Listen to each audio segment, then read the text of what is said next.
En la mañana del 15 de marzo de 2013, Daniel Márquez despertó con una sensación extraña en el pecho. Su esposa, María, no estaba en casa. Tampoco su padre, Alberto. La policía comenzó a buscarlos de inmediato, pero lo que nadie imaginaba entonces era que ambos habían desaparecido juntos, que Daniel quedaría marcado como el esposo abandonado, y que pasarían 10 años completos antes de que una carta escondida en las páginas amarillentas de un libro viejo lo explicara todo. Esta es la historia de dos personas que decidieron dejar atrás sus vidas enteras, de las familias que destruyeron, y de una verdad tan perturbadora que cambiaría para siempre la forma en que entendemos el amor, la traición y las decisiones que tomamos cuando el corazón habla más fuerte que la razón. Pero antes de adentrarnos en esta historia que te mantendrá en vilo hasta el último segundo, déjame preguntarte algo. ¿Hasta dónde llegarías por amor? ¿Qué estarías dispuesto a sacrificar? Porque lo que estás a punto de escuchar le puede pasar a cualquiera. Si te atraen los casos inspirados en la vida real que exploran los límites del comportamiento humano, suscríbete al canal y activa las notificaciones.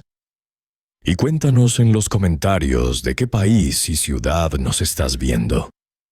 Nos encanta saber dónde está nuestra comunidad alrededor del mundo.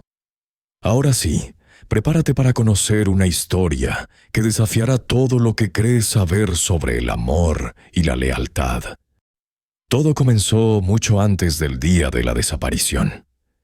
Para entender realmente lo que sucedió, tenemos que remontarnos al año 2005, cuando dos jóvenes llenos de sueños se conocieron en una biblioteca universitaria de Ámsterdam, Países Bajos. María Beltrán tenía 21 años y estudiaba diseño gráfico. Era una mujer de estatura media, con el cabello oscuro, siempre recogido en una trenza informal, ojos castaños brillantes que revelaban una inteligencia aguda, y una sonrisa que iluminaba cualquier habitación donde entraba. Había llegado a Ámsterdam con una beca de intercambio, dejando atrás su pequeño pueblo en Andalucía, con la determinación de construirse un futuro diferente al que su familia de clase trabajadora había conocido. Daniel Márquez tenía 22 años entonces. Era un joven alto, de complexión atlética, con el cabello castaño claro, que siempre llevaba un poco largo, cayéndole sobre los ojos verdes que había heredado de su madre. Estudiaba ingeniería industrial y compartía con María esa misma hambre de algo más grande que lo que su ciudad natal podía ofrecerle. Daniel venía de una familia de clase media de Zaragoza. Su padre, Alberto Márquez, era dueño de una próspera empresa de distribución de materiales de construcción que había fundado en los años 80, construyéndola desde cero hasta convertirla en un negocio respetable que daba trabajo a 20 empleados. El día que Daniel y María se conocieron, estaba lloviendo torrencialmente afuera. Ella buscaba un libro sobre teoría del color que necesitaba para un proyecto, y él estaba en la sección de ingeniería, pero había tomado el camino equivocado entre las estanterías laberínticas. Sus miradas se cruzaron por encima de una pila de libros viejos, y hubo algo instantáneo en ese momento, una chispa que ninguno de los dos podría explicar después. Daniel se acercó con una sonrisa tímida y le preguntó si sabía dónde estaba la sección de mecánica de fluidos. María no tenía ni idea, pero sonrió de vuelta y le dijo que estaba igual de perdida.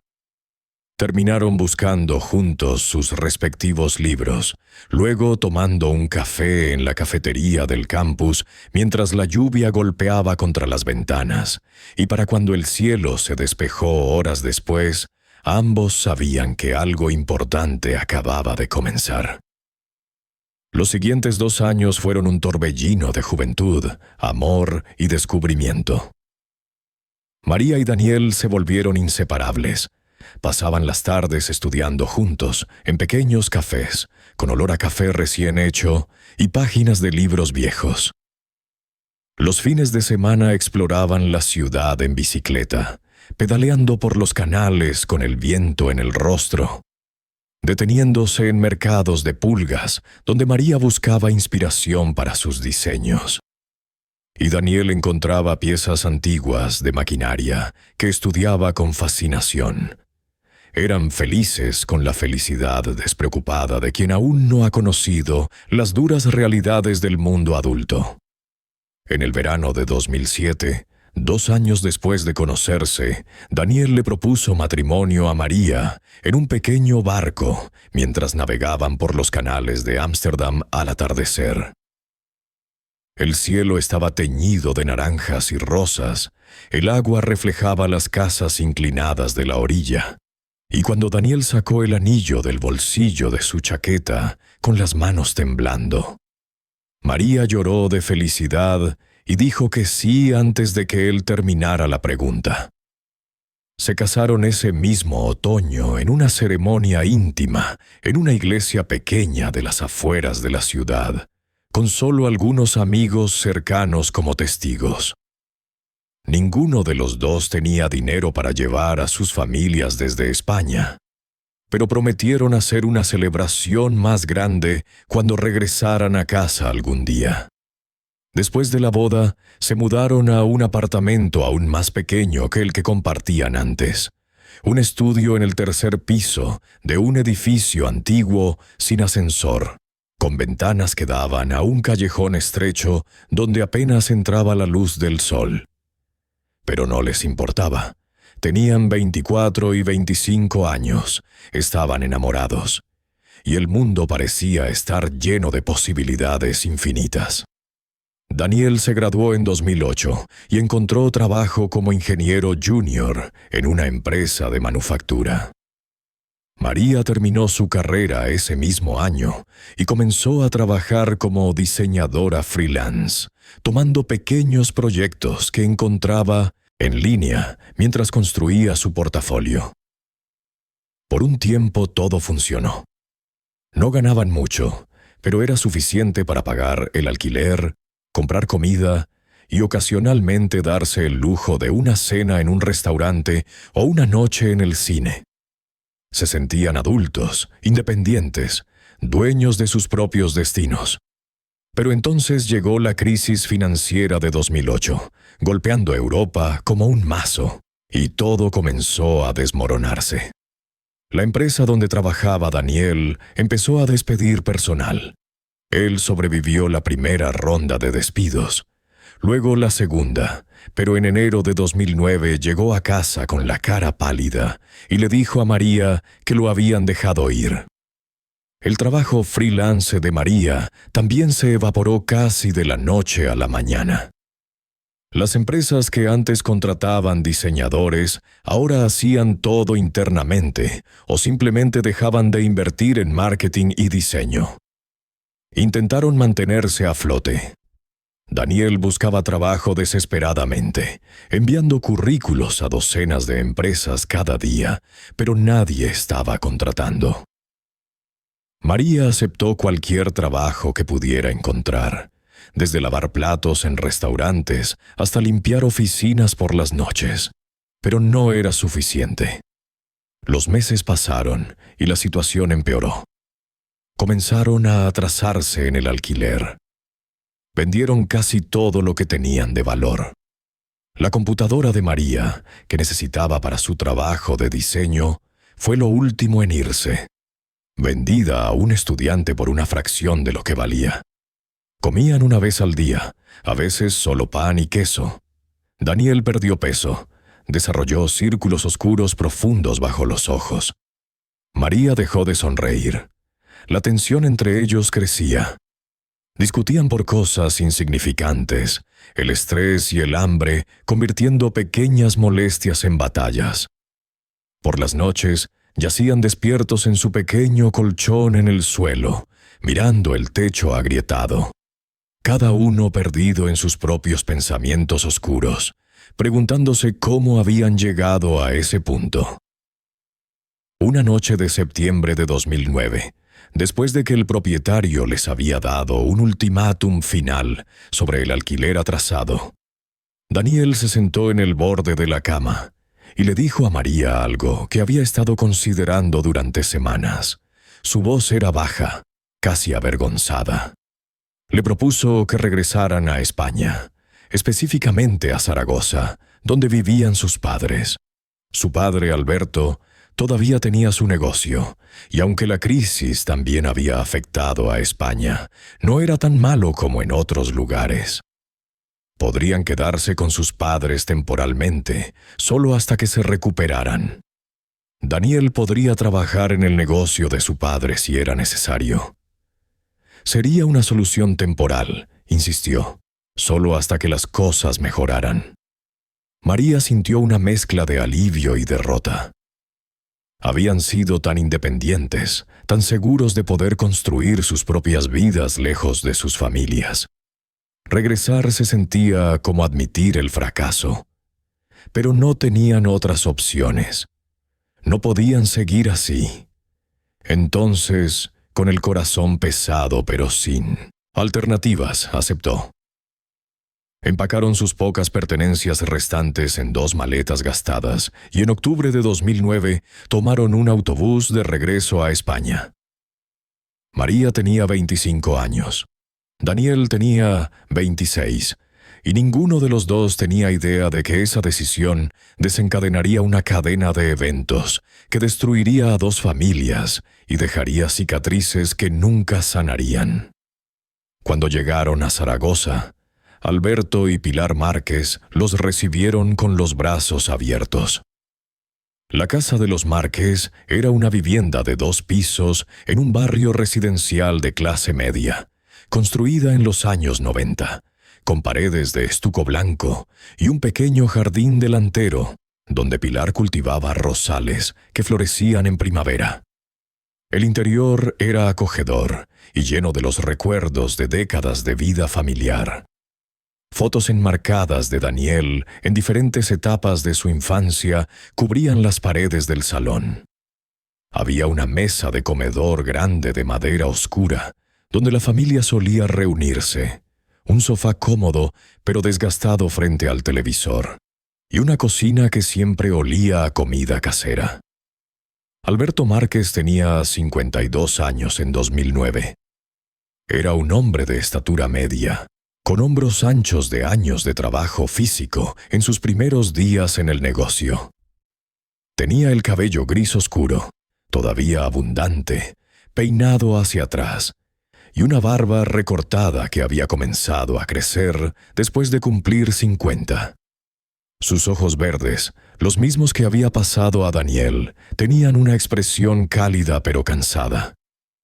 Líneas profundas surcaban su frente, grabadas por años de preocupaciones sobre el negocio, las finanzas, las responsabilidades. Vestía de manera práctica, usualmente pantalones de trabajo y camisas de botones, y sus manos mostraban callos y cicatrices de décadas en la industria de la construcción. Pilar, su esposa, tenía 49 años.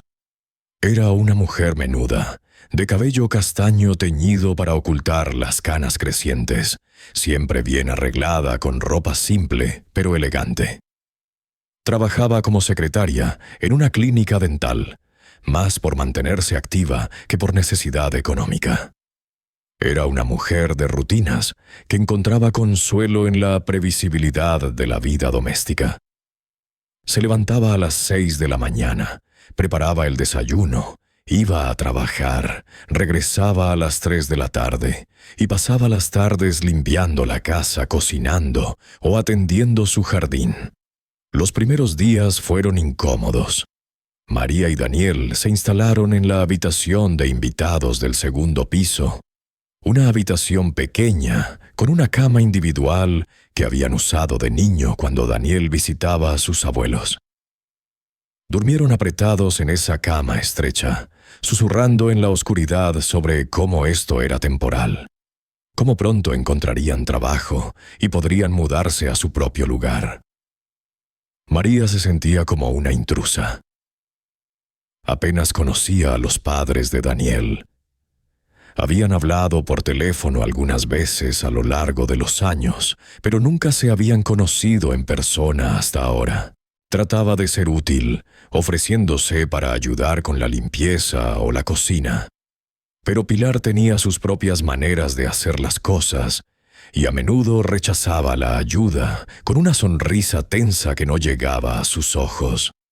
Daniel comenzó a buscar trabajo inmediatamente. Enviaba currículos, asistía a entrevistas, pero el mercado laboral en Zaragoza estaba casi tan mal como en Ámsterdam. Después de un mes sin éxito, Alberto le ofreció trabajo en su negocio. No era lo que Daniel había estudiado.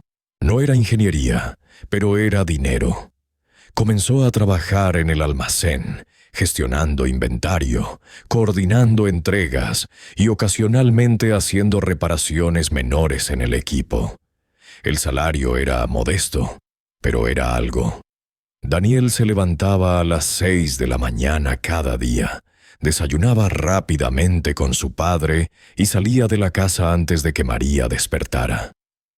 Pilar también salía temprano para su trabajo en la clínica dental. Eso dejaba a María sola en la casa durante la mayor parte del día. Al principio pasaba las mañanas buscando trabajo en línea, enviando su portafolio a agencias de diseño, pero las respuestas eran escasas y generalmente negativas. Para mantenerse ocupada y sentirse menos como una carga, comenzó a encargarse de las tareas domésticas. Limpiaba la casa, hacía las camas, preparaba la comida.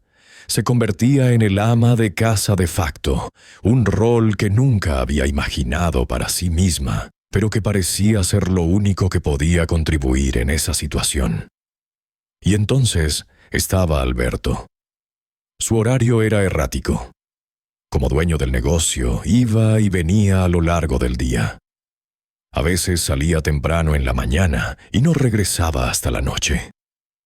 Otros días estaba en la casa a las 11, comiendo el almuerzo que María había preparado.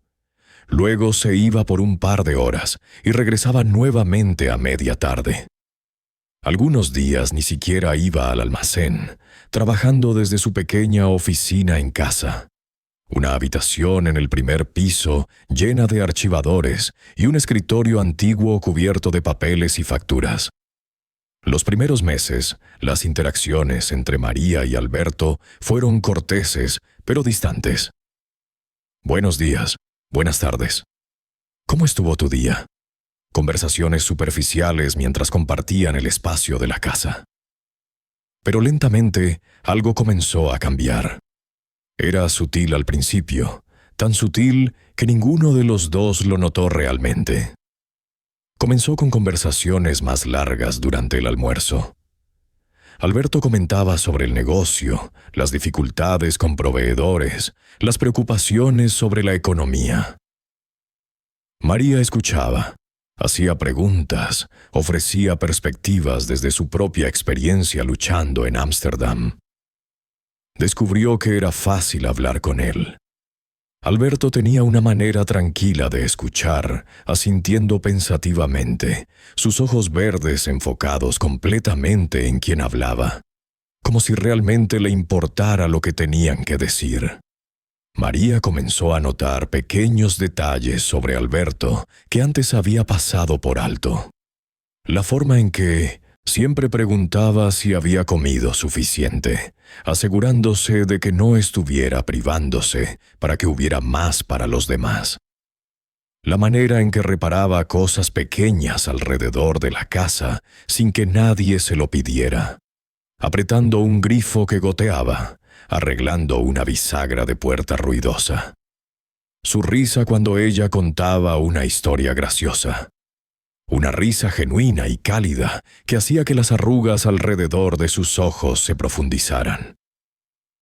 Era un hombre cuidadoso, atento, presente de una manera que incluso Daniel, absorbido por sus propias frustraciones y el trabajo agotador, no lo estaba haciendo últimamente. Para la primavera de 2010, María y Alberto habían desarrollado una rutina. Cuando él regresaba a casa para el almuerzo, ella tenía la comida lista.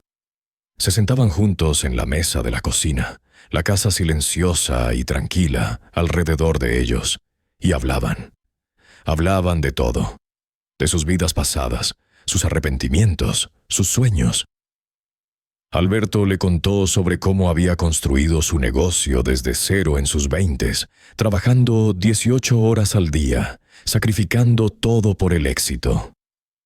Le contó sobre su matrimonio con Pilar, cómo habían sido felices al principio, pero cómo con los años se habían convertido más en compañeros de habitación que en esposos, compartiendo una casa y una vida, pero ya no realmente conectando. María compartió sus propias frustraciones. Cómo se sentía atrapada, inútil, como si todo lo que había trabajado para construir se hubiera desmoronado. Cómo extrañaba a la persona que era en Ámsterdam, independiente y llena de sueños. Había una comprensión entre ellos que crecía cada día. Una empatía nacida de soledad compartida. Alberto, atrapado en un matrimonio que se había vuelto mecánico y predecible. María, atrapada en una vida que no reconocía como suya. Y luego, un día de julio de 2010, algo cambió. Fue un día particularmente caluroso. María estaba en la cocina preparando ensalada para el almuerzo cuando Alberto llegó más temprano de lo usual. Entró por la puerta trasera, el calor del exterior entrando con él, y encontró a María junto a la ventana abierta, tratando de capturar cualquier brisa que pudiera existir. Estaba usando un vestido ligero de verano, su cabello recogido en un moño desordenado para mantenerlo fuera de su cuello. Se giró cuando lo escuchó entrar y sus ojos se encontraron, y en ese momento algo pasó entre ellos. Una corriente eléctrica, un reconocimiento de que lo que estaba creciendo entre ellos era más que amistad. Ninguno de los dos dijo nada. Alberto se acercó lentamente y María no se movió. Cuando él extendió la mano y tocó suavemente su mejilla, ella cerró los ojos, inclinándose hacia el toque. Y entonces se besaron. Fue un beso tentativo al principio, casi tímido, pero luego se profundizó. Años de soledad y anhelo vertidos en ese momento. Cuando finalmente se separaron, ambos estaban sin aliento. Y María vio en los ojos de Alberto un reflejo de su propio shock y miedo y deseo. Lo que sucedió después fue un torbellino de emoción y culpa. Se prometieron que no volvería a pasar, que había sido un error, un momento de debilidad. Pero pasó de nuevo. Y de nuevo. Las tardes cuando la casa estaba vacía se convirtieron en su refugio. Horas robadas donde podían ser simplemente dos personas que se habían encontrado en el momento equivocado de sus vidas. Sabían que estaba mal. María se despertaba por las noches junto a Daniel, su esposo que trabajaba tan duro para darles un futuro, y la culpa la consumía. Alberto miraba a Pilar durante la cena, su esposa de 25 años que nunca había hecho nada para merecerse esto, y se odiaba a sí mismo. Pero no podían detenerse. Los meses pasaron y su conexión se profundizó más allá de lo físico. Se enamoraron verdaderamente, profundamente, de una manera que ninguno de los dos había experimentado antes. Alberto le decía a María que ella lo hacía sentir vivo de nuevo, que había olvidado lo que era despertar cada día con anticipación en lugar de resignación. María le decía que él era la primera persona en años que realmente la veía, que la escuchaba, que la hacía sentir valiosa más allá de lo que podía producir o contribuir. Comenzaron a fantasear sobre una vida diferente. ¿Y si simplemente se iban? ¿Y si dejaban todo atrás y comenzaban de nuevo en algún lugar donde nadie los conociera? Era solo una fantasía al principio, algo con lo que jugaban en susurros después de hacer el amor mientras la casa dormía a su alrededor. Pero esta historia está a punto de tomar un giro que nadie vio venir. Lo que sucedió en marzo de 2013 sacudiría a dos familias hasta sus cimientos y dejaría preguntas que tardarían una década en responderse. Pero antes de revelarte ese momento crucial, si esta historia te tiene al borde de tu asiento, me harías un gran favor dándole like a este video. Y déjame saber en los comentarios qué crees que va a pasar. ¿Crees que María y Alberto realmente huyeron juntos? ¿O hay algo más oscuro en esta historia? Tu opinión es muy valiosa para nuestra comunidad. Ahora, continuemos con lo que nadie esperaba. Para el otoño de 2012, la situación se había vuelto insostenible. María y Alberto llevaban 2 años con su relación secreta. 2 años de mentiras y engaños. 2 años de vivir dobles vidas. La tensión estaba comenzando a mostrarse. Daniel había comenzado a notar cosas. La forma en que su padre y su esposa se miraban a veces. Cómo María se sonrojaba cuando Alberto entraba a la habitación.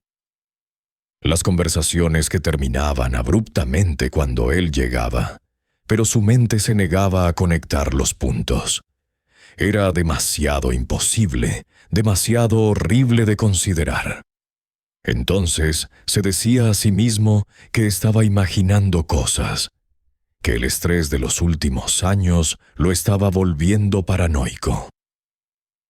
Pilar también estaba notando cambios. Alberto había comenzado a trabajar menos, delegando más responsabilidades a Daniel y a sus gerentes. Pasaba más tiempo en casa, pero de alguna manera estaba menos presente que nunca. Cuando ella le hablaba, parecía estar en otro lugar, sus pensamientos a millones de kilómetros de distancia. Había perdido peso. Compraba ropa nueva, algo que no había hecho en años. Una noche, mientras se preparaban para dormir, Pilar le preguntó directamente si había alguien más. Alberto la miró con ojos llenos de una emoción que ella no podía identificar y le dijo que no. Técnicamente no era una mentira, se decía a sí mismo. No había alguien más, como un amante externo. Era peor que eso. María también estaba cambiando. Se había vuelto silenciosa, distante. Casi nunca sonreía. Las conversaciones con Daniel se habían reducido a lo esencial. ¿Cómo estuvo el trabajo? Bien. ¿Comiste? Sí. Buenas noches. Era como vivir con un fantasma. Daniel intentó hablar con ella varias veces, preguntándole qué estaba mal. Pero ella siempre desviaba la conversación o decía que solo estaba cansada, que era la presión de no tener su propio espacio, que se sentiría mejor cuando finalmente pudieran mudarse. Y entonces, en febrero de 2013, María descubrió que estaba embarazada. Se hizo la prueba sola en el baño de un café del centro. Las manos temblándole tanto que apenas podía sostener el pequeño dispositivo de plástico. Cuando aparecieron las 2 líneas, sintió que el mundo se detenía. No sabía quién era el padre. Técnicamente todavía dormía con Daniel ocasionalmente, aunque esos encuentros se habían vuelto mecánicos y poco frecuentes. Pero también estaba con Alberto. La idea de traer un bebé a esta situación era imposible. Esa noche, cuando Alberto vino a la casa para el almuerzo tardío, ella le contó. Vio el color drenarse de su rostro. Se sentaron en la cocina durante horas después de que ella le dio la noticia, hablando en círculos sobre qué hacer. Fue Alberto quien finalmente dijo en voz alta lo que ambos habían estado pensando, pero eran demasiado cobardes para admitir. Tenían que irse. No había otra solución. No podían seguir así. No podían quedarse y ver cómo todo explotaba, lastimando a Daniel y a Pilar de las formas más devastadoras posibles. No podían quedarse y traer un bebé a este desastre. Si se iban, si simplemente desaparecían, sería más limpio. Doloroso, sí, pero más limpio que la verdad. Daniel y Pilar podrían odiarlo, podrían estar confundidos y heridos, pero no tendrían que vivir con la traición exacta que había ocurrido.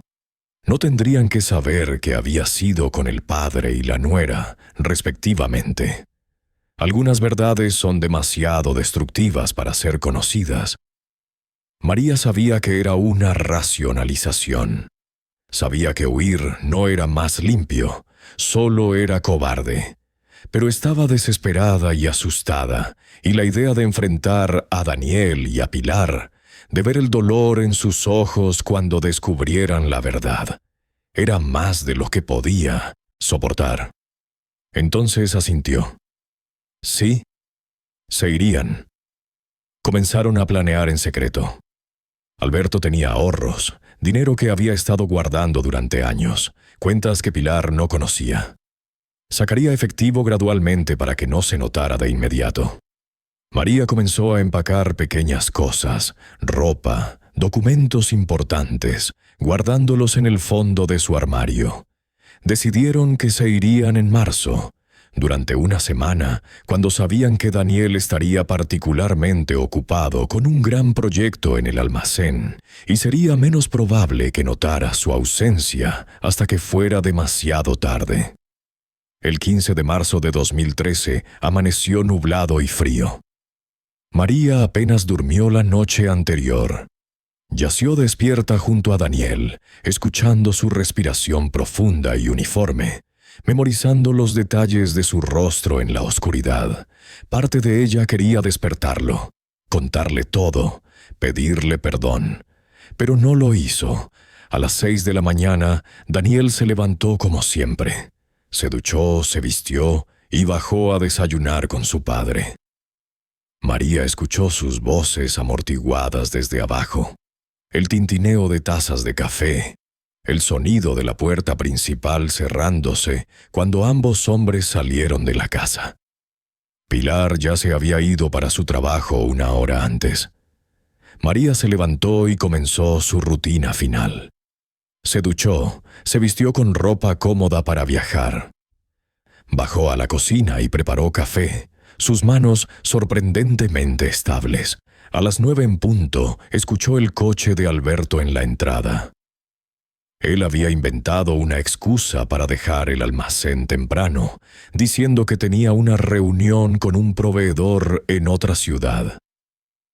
Entró por la puerta trasera y sus ojos se encontraron a través de la cocina.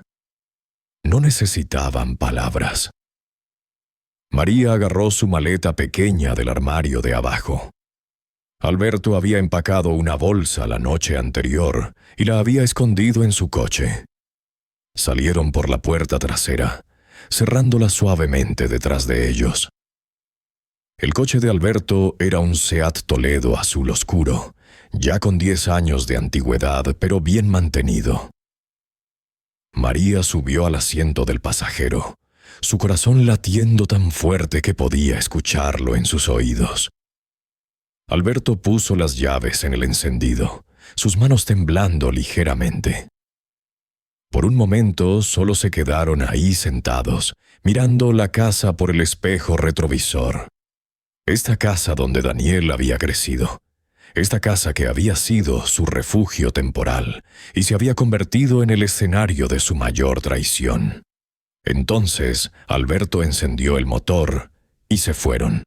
Condujeron hacia el sur, sin un destino específico en mente, más allá de lejos. Alberto había investigado sobre ciudades pequeñas en Andalucía, donde podrían perderse. Lugares lo suficientemente pequeños para ser anónimos, pero lo suficientemente grandes para no destacar como extraños. Decidieron probar Granada primero. Durante el viaje, que tomó aproximadamente 8 horas comparadas, hablaron sobre todo y nada. Sobre el bebé que venía. sobre cómo se llamarían a sí mismos en su nueva vida, sobre si alguna vez serían capaces de perdonarse por lo que estaban haciendo. María lloró varias veces, lágrimas silenciosas que rodaban por sus mejillas mientras miraba el paisaje español pasar por la ventana. Alberto mantenía una mano en el volante y la otra sosteniendo la mano de María, apretándola cada vez que un sollozo sacudía su cuerpo. Mientras tanto, en Zaragoza, el pánico estaba comenzando.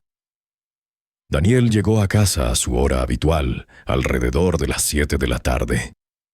Pilar ya estaba allí, preparando la cena, pero comentó extrañada que ni Alberto ni María estaban. La comida normalmente estaba lista a esa hora, y María siempre estaba en casa. Daniel subió a la habitación que compartía con María, y notó que algunas de sus cosas faltaban. Su cepillo de dientes, su crema facial que usaba todas las noches, ropa del armario. Una sensación fría comenzó a extenderse por su pecho. Bajó corriendo y le preguntó a Pilar si había visto a María en algún momento del día. Pilar negó con la cabeza. Ella había salido a las 7 de la mañana como siempre y acababa de llegar. Daniel llamó al celular de María. Fue directo al buzón de voz. Llamó de nuevo. Mismo resultado. Entonces pensó en su padre. Llamó al celular de Alberto. También buzón de voz. Probó la oficina del almacén. El gerente le dijo que Alberto había salido temprano en la mañana para una reunión y no había regresado. Cuando Daniel preguntó con qué proveedor era la reunión, el gerente pareció confundido. No sabía de ninguna reunión programada. Daniel sintió que el suelo se movía bajo sus pies.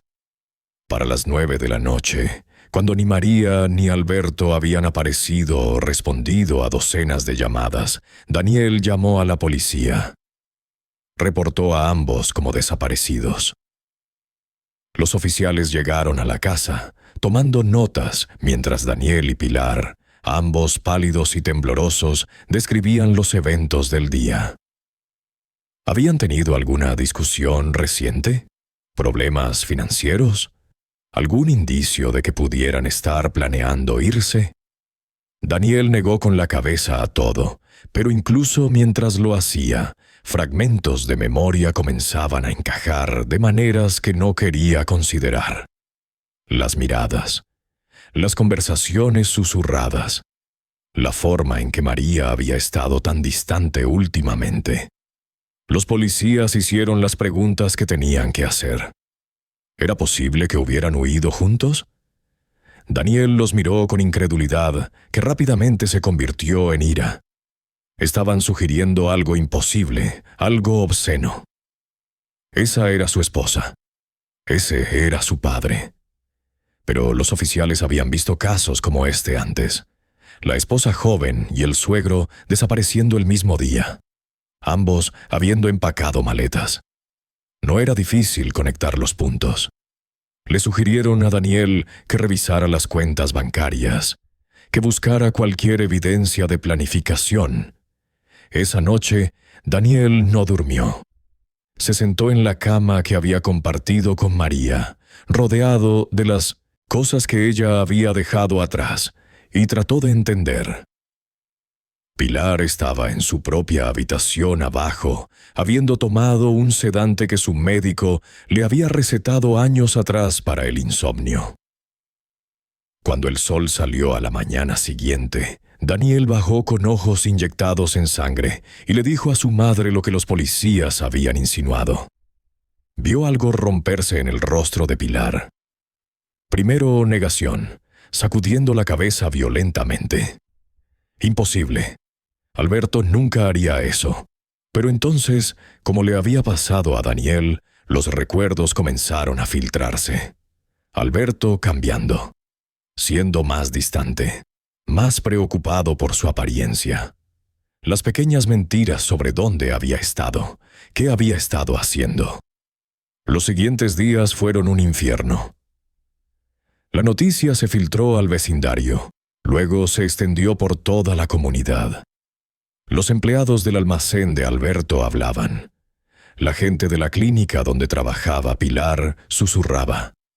Los viejos amigos llamaban, fingiendo preocupación, pero realmente solo queriendo chisme. Daniel dejó de responder su teléfono. Pilar dejó de ir a trabajar. Se encerraron en la casa, las cortinas cerradas, sobreviviendo con comida entregada porque salir significaba enfrentar las miradas y los murmullos. La investigación policial confirmó lo que Daniel temía. Alberto había estado retirando efectivo de cuentas ocultas durante las semanas previas a la desaparición. Aproximadamente 50.000 euros en total. Suficiente para comenzar una nueva vida en algún lugar. Las grabaciones de seguridad de una gasolinera en las afueras de Zaragoza mostraban el coche de Alberto, con él conduciendo y una figura femenina que parecía ser María en el asiento del pasajero, a las 9:30 de la mañana del 15 de marzo. Después de eso, nada. Habían desaparecido completamente. Los meses siguientes fueron los más oscuros de la vida de Daniel. Pasaba sus días en una neblina de shock y dolor. Seguía yendo a trabajar en el almacén, porque alguien tenía que mantener el negocio funcionando, pero se movía por la vida como un robot.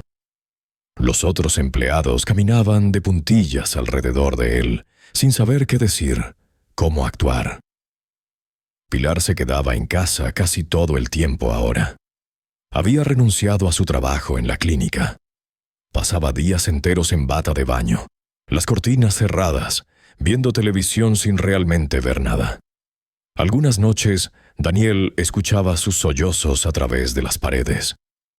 La peor parte era la incertidumbre. Si María hubiera muerto, habría luto, pero también cierre. Pero esto era diferente. Ella estaba en algún lugar allá afuera, viva, habiendo elegido irse, habiendo elegido a su padre sobre él. Daniel se torturaba pensando en ello. ¿Cuándo había empezado? ¿Cuánto tiempo lo habían engañado? Habían estado juntos mientras él estaba en el trabajo, en su cama, en su casa.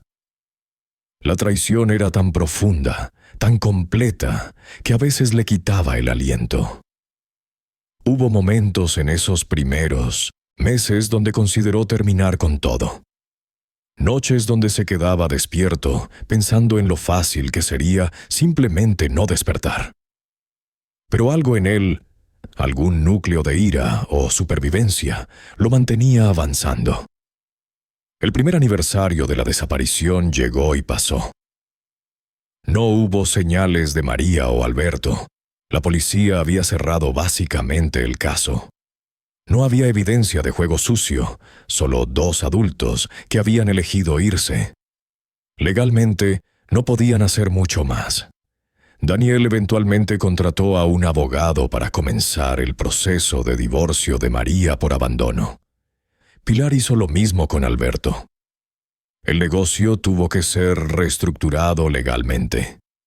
Daniel tomó el control completo, convirtiéndose oficialmente en el nuevo dueño. Fue un proceso largo y complicado, pero le dio algo en que enfocarse además de su dolor. La vida continuó de la manera en que la vida continúa después de un trauma. Daniel comenzó a salir de nuevo, forzándose a aceptar invitaciones de amigos que se negaban a dejarlo hundirse completamente. Conoció a una mujer llamada Laura en el año 2015. Ella era profesora de secundaria, amable y paciente, y no presionaba cuando él se cerraba hablando sobre su pasado. Se casaron en 2016. Una ceremonia pequeña y tranquila, muy diferente de la celebración que él había imaginado para su primera boda. Laura se mudó a la casa, trayendo vida de vuelta a los espacios que habían estado llenos de tristeza durante tanto tiempo. Pilar también intentó reconstruir. Eventualmente regresó a trabajar, aunque en una clínica diferente donde la gente no conocía toda la historia. Comenzó a ver a un terapeuta, quien la ayudó a procesar la traición y el abandono. Nunca volvió a salir con nadie. A veces le decía a Daniel que simplemente no tenía energía para volver a confiar en alguien de esa manera. Pero encontró consuelo en ser abuela cuando Daniel y Laura tuvieron su primera hija en 2018. La pequeña Sofía se convirtió en el centro de su mundo, una razón para levantarse cada mañana. Pero incluso mientras construían estas nuevas vidas, la ausencia de María y Alberto era como un fantasma que nunca se iba completamente. Daniel a veces se despertaba en medio de la noche, al lado de Laura, y pensaba en María. ¿Dónde estaría? Si alguna vez pensaba en él. Si se arrepentía, Pilar guardó fotos de Alberto en una caja en el ático. Incapaz de mirarlas, pero también incapaz de deshacerse de ellas por completo. En vacaciones y cumpleaños había un espacio vacío en la mesa, donde dos personas deberían haber estado. Habían aprendido a vivir con la ausencia, pero nunca realmente la aceptaron. Y entonces, en abril de 2023, exactamente 10 años después de la desaparición, algo extraordinario sucedió. Pilar estaba limpiando el ático, una tarea que había estado posponiendo durante años. Había cajas llenas de cosas viejas de cuando Alberto y Daniel eran más jóvenes, ropa que nadie usaría, juguetes de la infancia de Daniel, libros que nadie había abierto en décadas. Estaba a punto de tirar una caja de libros viejos cuando algo la hizo detenerse. Eran novelas mayormente, ediciones de bolsillo baratas que Alberto solía leer en los años 90. Thrillers, novelas de ciencia ficción, algunas biografías. Pilar no sabía por qué, pero abrió uno de los libros. Una biografía de Ernest Hemingway, las páginas amarillentas y con olor a humedad. Y allí, doblada entre las páginas, estaba una carta. El papel era fino, el tipo que viene en paquetes de papel de escribir que nadie usa ya. La tinta era azul, la escritura era la de Alberto, esa letra inclinada que ella conocía después de 25 años de matrimonio. Las manos de Pilar temblaron mientras sacaba la carta y la desdoblaba con cuidado. La carta estaba fechada el 14 de marzo de 2013, el día antes de que desaparecieran. Querida Pilar y Daniel, comenzaba la carta. Sé que nunca leerán esto. Lo sé porque no soy lo suficientemente valiente para dejarla donde puedan encontrarla. La escribo más para mí mismo, supongo. Una confesión que nunca será escuchada. Una manera de poner en palabras lo que nunca tendré el coraje de decir a sus caras. Cuando lean esto, si alguna vez lo leen, María y yo ya nos habremos ido. Sé lo que pensarán. Sé cómo se verá. Y sé que nada de lo que escriba aquí puede hacer que esto esté bien o sea comprensible. Pero necesito que sepan la verdad, incluso si esa verdad es lo peor que han escuchado. Me enamoré de María. No fue algo que busqué. No fue algo que quise. Sucedió lentamente, y luego, de repente, y para cuando me di cuenta de lo que estaba pasando, ya era demasiado tarde para detenerlo. Sé que suena como una excusa.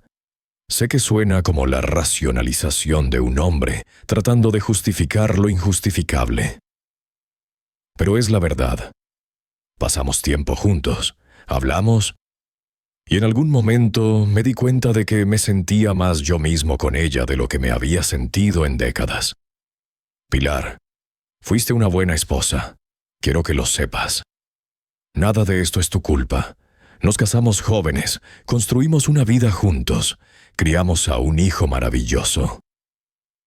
Pero en algún punto del camino, creo que ambos dejamos de realmente vernos el uno al otro.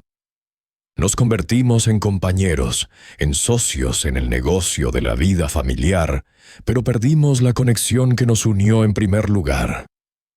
No te culpo. No culpo a nadie excepto a mí mismo. Pero la soledad de estar con alguien, pero sentirse solo, es algo que no puedo explicar completamente. Y Daniel, hijo, no sé cómo decirte esto de una manera que no te destruya. María te ama. O al menos, amó la persona que eras cuando se conocieron en Ámsterdam. Pero las circunstancias los cambiaron a ambos. El estrés, la lucha, regresar a vivir con tus padres. Les robó algo que tenían. Y en medio de eso, algo sucedió entre María y yo que ninguno de los dos había planeado o esperado. No espero perdón. No merezco perdón. Lo que hicimos es imperdonable. Nos llevamos tu esposa y tu padre, Pilar tu esposo y Daniel tu padre.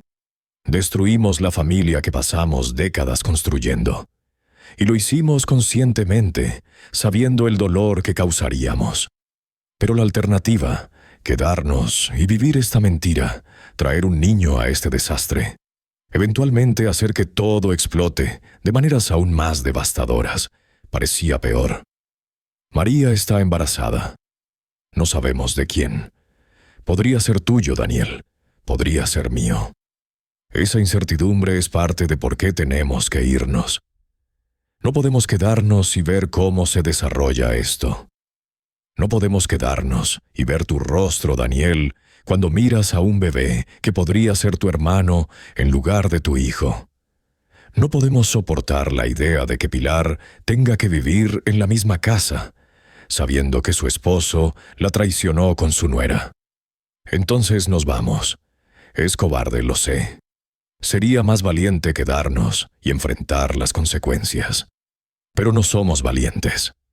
Somos solo dos personas que cometieron terribles errores y ahora están tratando de minimizar el daño de la única manera que saben cómo. El dinero del negocio es tuyo ahora, Daniel. Ya he arreglado los papeles legales, aunque no lo sabes. Cuando pase suficiente tiempo, podrás asumir el control completo. Construí ese negocio para ti de todos modos. Eso siempre fue el plan. Solo está sucediendo antes de lo que esperaba y de una manera que nunca imaginé. Pilar, la casa es tuya. Todo lo que hay en nuestras cuentas conjuntas es tuyo. No tomé nada excepto lo que había ahorrado por separado a lo largo de los años. Es suficiente para que María y yo comencemos en otro lugar. No suficiente para vivir lujosamente, pero suficiente para sobrevivir mientras encontramos trabajo. Construimos algo nuevo. No sé dónde estaremos cuando ustedes lean esto. Si es que alguna vez lo leen. Voy a esconder esta carta en algún lugar donde probablemente nunca se encuentre, porque soy cobarde hasta el final. Pero parte de mí espera que algún día, de alguna manera, llegue a ustedes.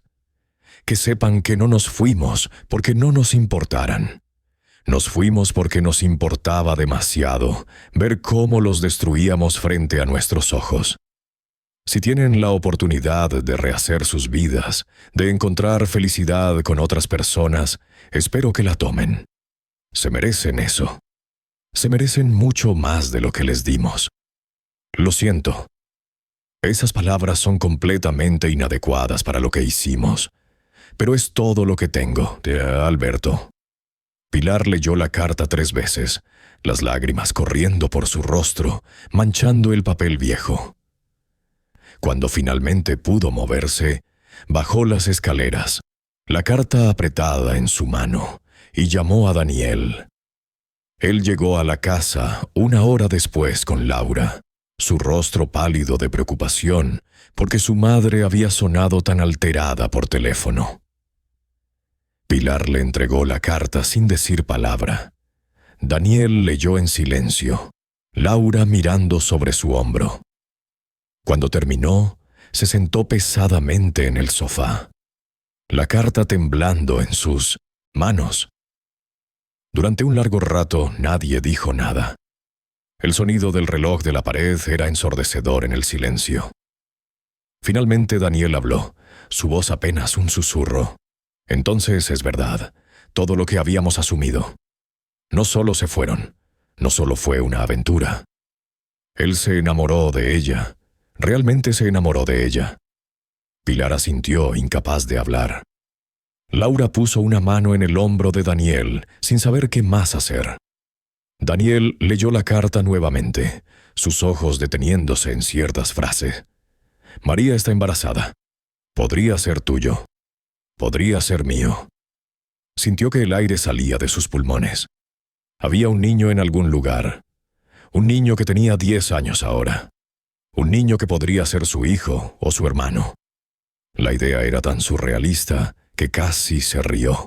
Una risa histérica que murió en su garganta.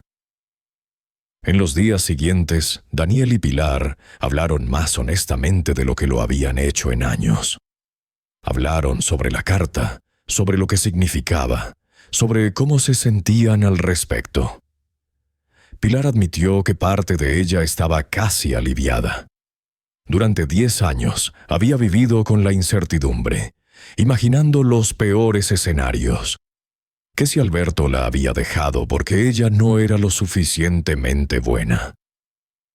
¿Qué si había algo inherentemente defectuoso en ella que lo había empujado? Pero la carta dejaba claro que no había sido sobre ella en absoluto. Había sido sobre 2 personas solitarias que encontraron consuelo entre sí en el momento equivocado. Daniel estaba menos seguro de cómo se sentía. La ira que había llevado durante una década todavía estaba allí, pero ahora estaba mezclada con algo más. No exactamente perdón, pero quizás comprensión. Había estado tan consumido por su propio dolor que nunca realmente había considerado el dolor de María y Alberto. La imposibilidad de la situación en la que se habían encontrado. No justificaba lo que hicieron. Nada podría justificar eso. Pero al menos ahora entendía las complejidades de todo. La carta también contenía información práctica. Alberto mencionaba que había arreglado papeles legales. Eso llevó a Daniel a investigar más profundamente en los archivos del negocio y descubrió documentos fechados semanas antes de la desaparición que esencialmente hacían la transición de propiedad mucho más fácil de lo que había sido. Su padre había estado planeando esto, asegurándose de que Daniel estuviera cuidado incluso mientras lo traicionaba.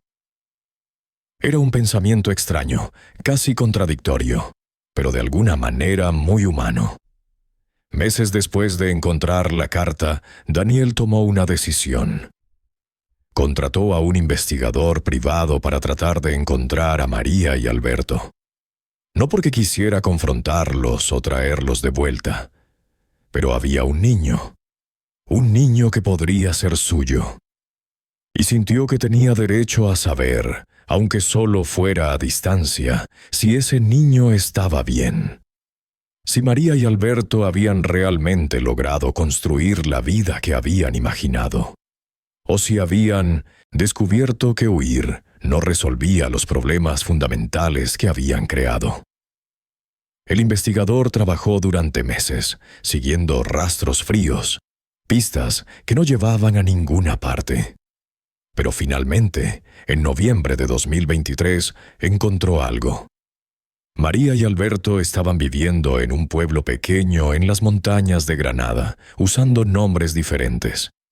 Martina y Alfonso. Alberto trabajaba como gerente en una ferretería local. María hacía diseños gráficos freelance desde casa, finalmente usando las habilidades que había estudiado tantos años atrás. Tenían una hija de 9 años llamada Elena. No un hijo, como Daniel había asumido de alguna manera, sino una hija. El investigador entregó fotos. Daniel las miró durante horas, solo en su oficina después de que todos los demás se habían ido a casa. Fotos de María, mayor ahora, con líneas alrededor de sus ojos que no habían estado allí antes. Su cabello más largo, con mechones grises, pero todavía reconocible. Fotos de Alberto, su cabello ahora completamente gris, su espalda un poco más encorvada. Y fotos de Elena.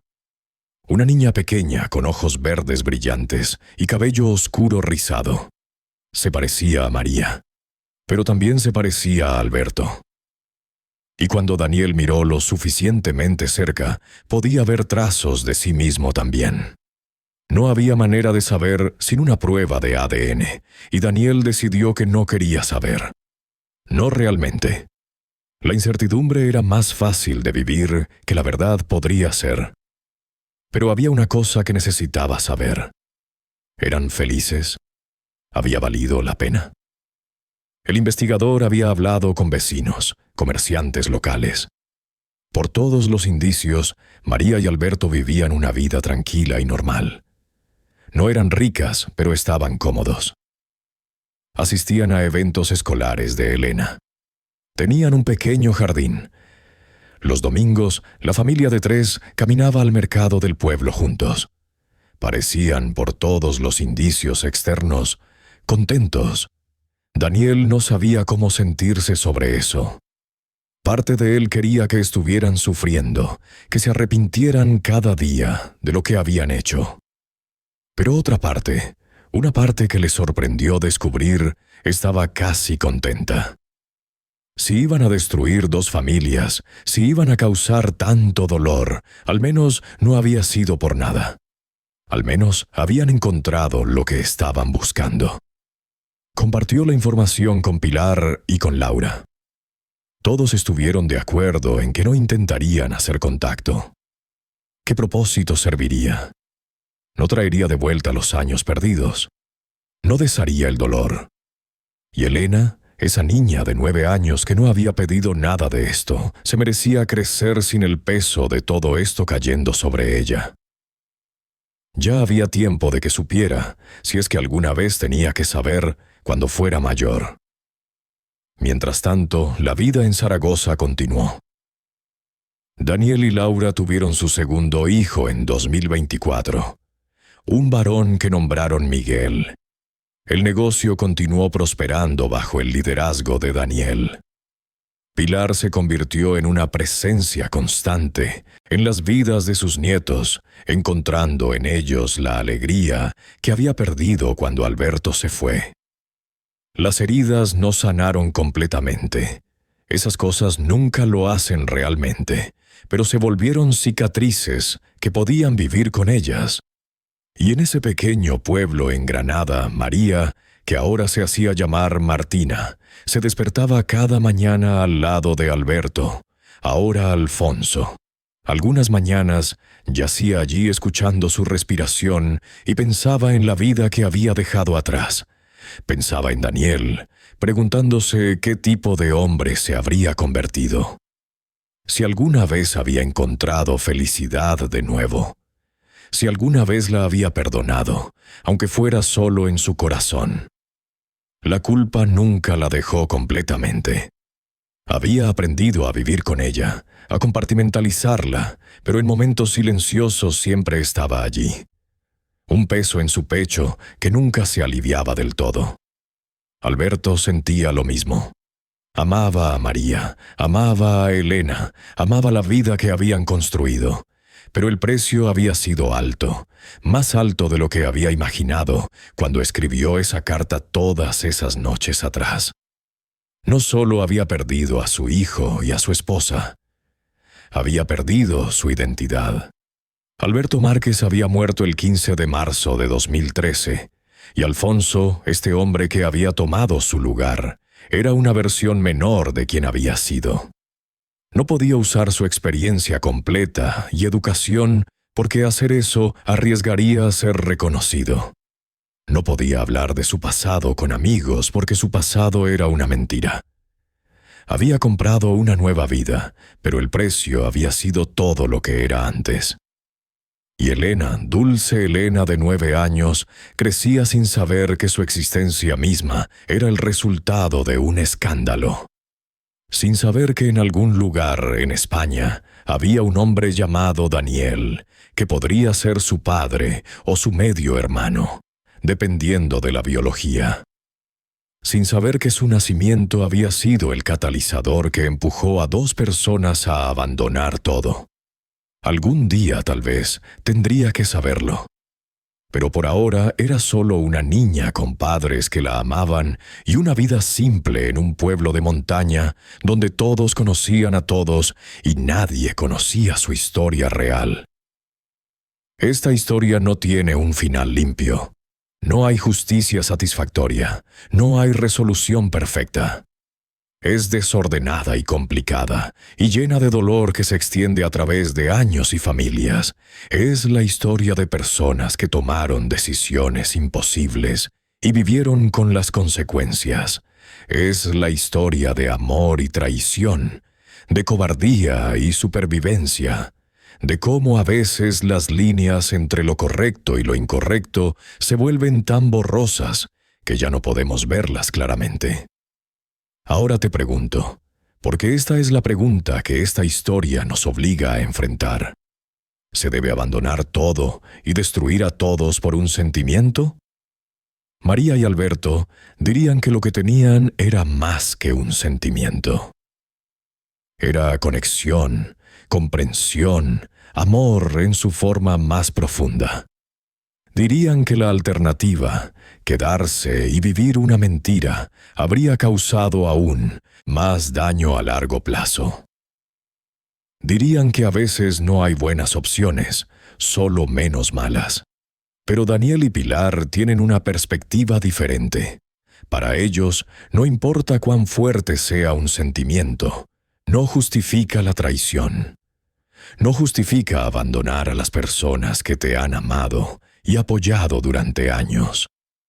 No justifica destruir familias y dejar cicatrices que nunca sanarán completamente. Dirían que el amor verdadero a veces significa sacrificar lo que quieres por el bien de las personas que dependen de ti. Y quizás ambas perspectivas son válidas. Quizás esa es la lección más incómoda de todas. Que la moralidad no es siempre blanca y negra. Que las personas pueden hacer cosas terribles por razones comprensibles. Que podemos entender por qué alguien hizo algo sin excusarlo. Que la empatía y la responsabilidad pueden existir simultáneamente. Lo que es indiscutible es el dolor que se causó. Daniel pasó años reconstruyendo su vida después de la devastación. Pilar perdió la capacidad de confiar completamente de nuevo. María y Alberto viven con culpa que nunca los dejará completamente. Escondidos bajo identidades falsas, separados de todo lo que conocieron antes. Y Elena crecerá eventualmente para aprender una verdad sobre su familia que cambiará cómo se ve a sí misma y su lugar en el mundo. Entonces, ¿valió la pena? Depende de a quién le preguntes y en qué día. Algunos días María mira a Alberto y a Elena y piensa que sí. Otros días se despierta de sueños sobre Daniel y la vida que podría haber sido y no está tan segura. Alberto tiene las mismas dudas que lo asaltan en la oscuridad de la noche. La certeza con la que tomaron la decisión de irse se ha erosionado con el tiempo, reemplazada por preguntas sin respuestas y arrepentimientos que no pueden ser deshecho.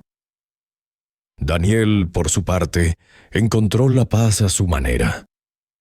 Tiene una esposa que lo ama incondicionalmente, hijos que llenan su vida de alegría, un negocio exitoso, pero hay una parte de él que siempre se preguntará qué podría haber hecho diferente. Si estuvo tan absorbido en su propio estrés durante esos años en la casa de sus padres, que no vio lo que estaba sucediendo justo frente a él.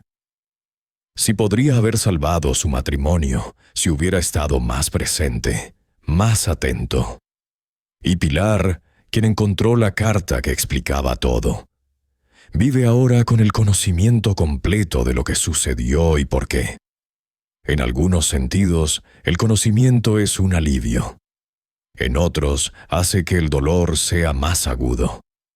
Porque ahora sabe que no fue algo que faltara en ella. Fue algo que surgió entre dos personas solitarias que encontraron conexión en el momento equivocado. Eso no hace que duela menos, pero cambia la naturaleza del dolor. ¿Qué opinas tú de este caso? ¿Crees que María y Alberto tomaron la decisión correcta al huir en lugar de enfrentar las consecuencias de sus acciones? ¿Puede el amor verdadero justificar causar tanto dolor a otros? ¿Deberían intentar Daniel y Pilar hacer contacto, o es mejor dejar el pasado en el pasado? ¿Tiene Elena derecho a saber la verdad sobre su nacimiento y su familia extendida en Zaragoza? Estas son preguntas sin respuestas fáciles, y me encantaría escuchar tu perspectiva en los comentarios. Si esta historia te hizo reflexionar sobre la naturaleza del amor, la lealtad y las decisiones imposibles que a veces enfrentamos en la vida, no olvides suscribirte al canal y activar las notificaciones para más casos reales como este. Dale like si esta historia te impactó y te hizo pensar.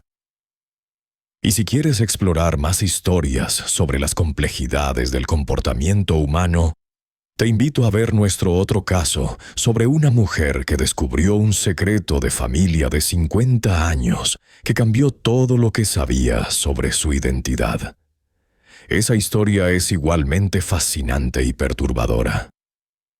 Recuerda, estos son casos inspirados en casos reales de personas reales que viven con las consecuencias de decisiones que tomaron en momentos de desesperación, pasión o miedo. No están aquí para ser juzgadas simplemente, sino para ser entendidas en toda su complejidad humana. Porque al final, todos somos capaces de más de lo que creemos, tanto del bien como del mal, y solo cuando enfrentamos honestamente esas capacidades, podemos realmente entendernos a nosotros mismos y a los demás. Gracias por acompañarme en este viaje a través de una de las historias más complejas y emocionalmente devastadoras que he cubierto. Hasta la próxima vez, recuerda que la vida rara vez es tan simple como queremos que sea, y que detrás de cada decisión hay una historia humana llena de matices que merece ser escuchada.